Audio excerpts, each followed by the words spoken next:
স্ত্রী স্বামীকে বলল, আজ ধোয়ার জন্য বেশি জামা কাপড় বার করো না।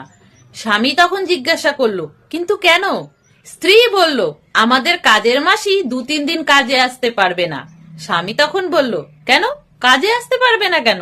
স্ত্রী বলল, আমাদের কাজের মাসি বলেছিল যে শ্রীকৃষ্ণের জন্মাষ্টমী উপলক্ষে সে মেয়ের বাড়িতে বেড়াতে যাবে। আর হ্যাঁ, আমি তাকে জন্মাষ্টমী উপলক্ষে পুজোর বোনাস হিসাবে 500 টাকা দেব ভেবেছি। স্বামী বলল, কেন, সামনে তো দুর্গাপুজো আসছে, একেবারে তখন দিতে।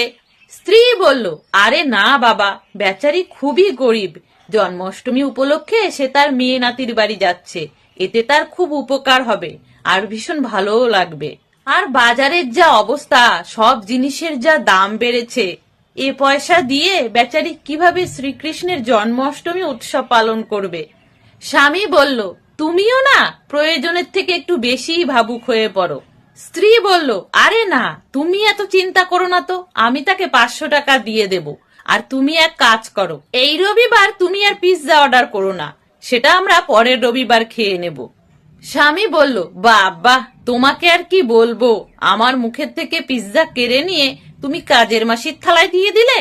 স্ত্রী বলল, আমাদের একবার পিৎজা না খেলে কোনো কিছু যায় আসবে না, কিন্তু আমরা সেই টাকাটা যদি বেচারা কাজের মাসিকে দিয়ে দিই, তাহলে সেটা তার অনেক কাজে আসবে আর তার ভালোও লাগবে।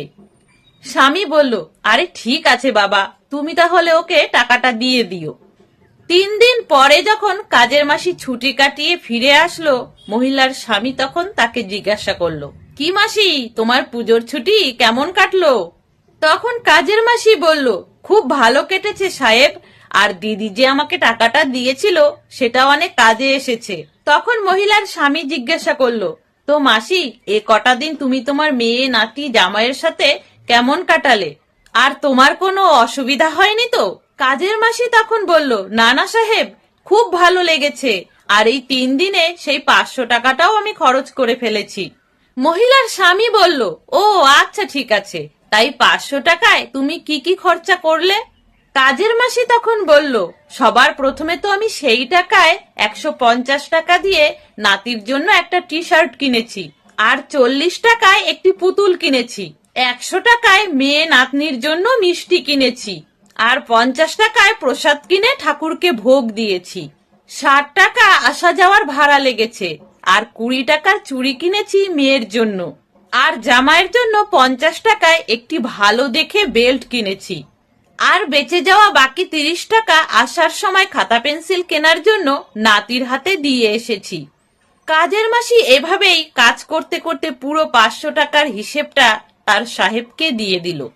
তখন মহিলার স্বামী অবাক হয়ে ভাবল, 500 টাকায় এত কিছু? তখন সে মনে মনে চিন্তা করতে লাগলো। তার মনের মধ্যে একটি কথাই বারবার ভেসে আসছিল, যে 500 টাকায় আমরা একটা পিৎজা কিনে খেয়ে উড়িয়ে দিই, সেই 500 টাকায় এই কাজের মাসি খুশি মনে এত কিছু কেনাকাটা করে তার মেয়ে জামাই নাতিকে দিয়ে এসেছে। সেই দিনের পর থেকে ওই মহিলার স্বামী পয়সাকে কিভাবে মূল্য দিতে হয় আর সেটা কিভাবে খরচ করতে হয় তা সে শিখে গেল। তাহলে বন্ধুরা, এই ছিল আজকের একটা ছোট্ট গল্প। যদি ভালো লাগে প্লিজ লাইক করে দেবেন, সাথে কমেন্টেও জানাবেন আপনাদের মূল্যবান মতামত। সকলে ভালো থাকবেন, সুস্থ থাকবেন।